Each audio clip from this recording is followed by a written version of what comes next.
100 लौंडों से अकेले भिड़ने का जिगर रखता है जाट अपनी दोस्ती के लिए। जैसे ही हम बाइक पे बैठे उस भाई साहब का दिल बैठ गया।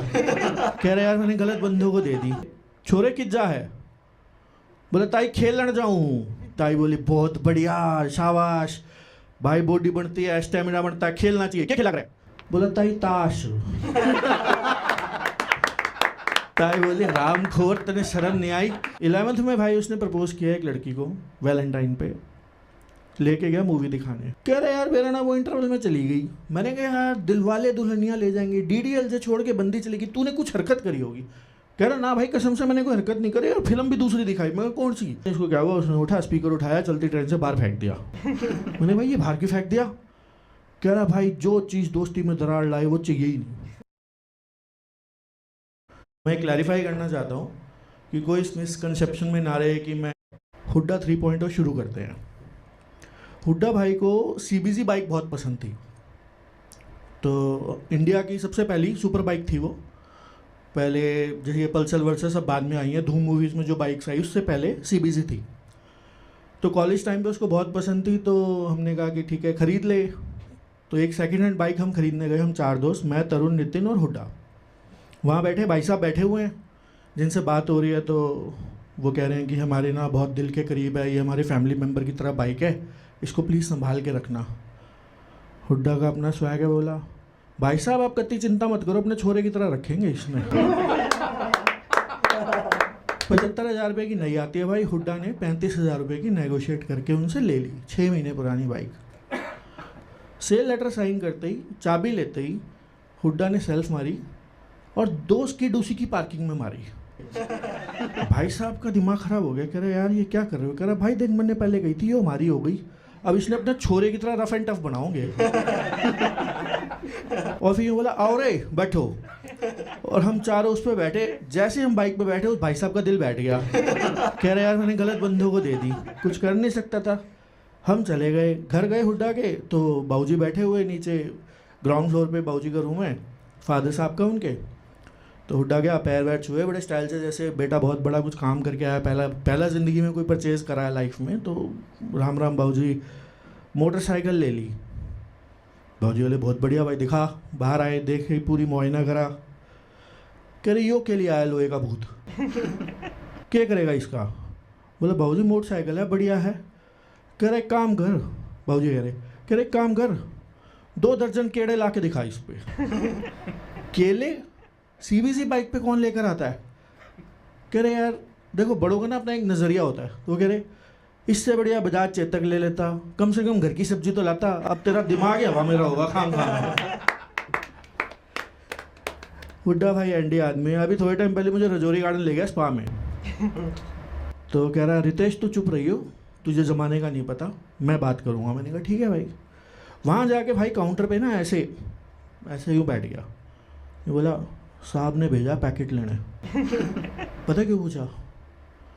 अगर तो काउंटर वाला ये बोल दे कि अभी 2-3 दिन में अरेंज कराता हूँ, तो इसका मतलब रिश्वत नहीं गई है, वो स्पा रिस्की है, कभी भी रेड पड़ सकती है, तो वहाँ पे मसाज नहीं करानी।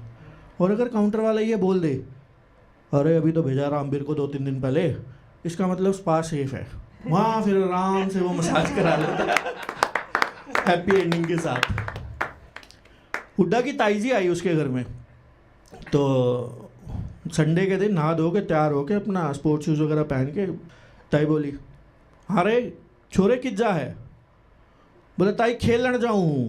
ताई बोली बहुत बढ़िया शाबाश भाई, बॉडी बनती है स्टेमिना बनता है, खेलना चाहिए। क्या खेला करे? बोला ताई ताश। ताई बोली रामखोर तने शर्म नहीं आई, कोई बढ़िया चीज करता कोई एक्सरसाइज वाला। कह रहा ताई यो ब्रेन की एक्सरसाइज है, दिमाग तेज हुए है। हुड्डा भाई 11th में भाई उसने प्रपोज किया एक लड़की को वैलेंटाइन पे, लेके गया मूवी दिखाने। बंदी इंटरवल में उठ के चली गई। ये पूरी फिल्म देखता रहा। वापस आया, मैंने पूछा कैसा रहा भाई? कह रहे यार मेरा ना वो इंटरवल में चली गई। मैंने कहा यार दिलवाले दुल्हनिया ले जाएंगे डीडीएल से छोड़ के बंदी चलेगी, तूने कुछ हरकत करी होगी। कह रहा ना भाई कसम से मैंने कोई हरकत नहीं करी। चल ठीक है तेरी चॉइस अलग है, उसकी चॉइस अलग है, रोमांटिक मूवी दिखानी थी, वो इंटरवल में चली गई, तू भी चला जाता बाहर, कहीं पिज़्ज़ा विज़्ज़ा खिला देता, करो भाई, बंदी बंदी आती रहूंगी भाई, बंदी पहले है, सन्नी देओल भाई अपना, फिल्म पूरी देख का मैं तन्ने लेके जाऊंगा, रात में पूरी फिल्म दिखाऊंगा। एक बारी एक पड़ोसी है उसका, उसने ना उसके घर के बाहर एक एनवेलप फेंका, उसमें लिखा हुआ था कि बाबा जी के 100 लीफलेट छपवाओ और बाबा जी का प्रचार करो। कोई गुरु वगैरह के जैसे होते हैं ना, तो आपके घर में अच्छी खबर आएगी, और अगर इग्नोर करेंगे तो आपके साथ बहुत बुरा होगा। हुड्डा ने 100 छपवा दिए, एनवेलप में डाले, उसी के घर में फेंक दिए। उसके एनवेलप के बाहर लिख दिया, शर्मा जी इसके 1000 लीफलेट छपवाओ, अपने घर से 1 किलोमीटर दूर प्रचार करो, और अगर आप करोगे तो आप लखपति बनोगे, नहीं तो आपके घर में मौत होएगी। तो एक बार हुड्डा ने अनाउंस करा कि मैंने शराब छोड़ दी।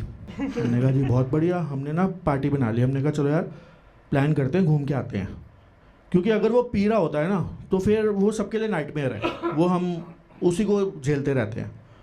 तो ट्रेन में बैठा, ट्रेन हम चारों बंदे, मैं, तरुण, नितिन और हुड्डा गए। ट्रेन में बैठा, जैसे ही ट्रेन चली आधा घंटा हुआ, भाई ने बैग में से निकाली मैकडॉवेल्स की बॉटल और एक मोटा सा पैग लिया और मार लिया। मैंने कहा भाई तू तो कह रहा था मैंने शराब छोड़ दी।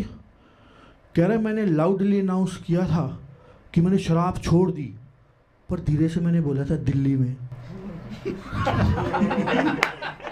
अब भाइयों के साथ तो शराब पीऊँगा।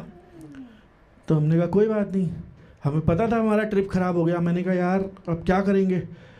तो कह रहा है यार चिंता मत करो, मैं कोई पंगा नहीं करूँगा, पर हुड्डा दारू पिए और पंगा ना हो ऐसा हो नहीं सकता। तो हमने कहा ठीक है, और उस पंगे का एग्जाम्पल हमें आधे घंटे में मिल गया।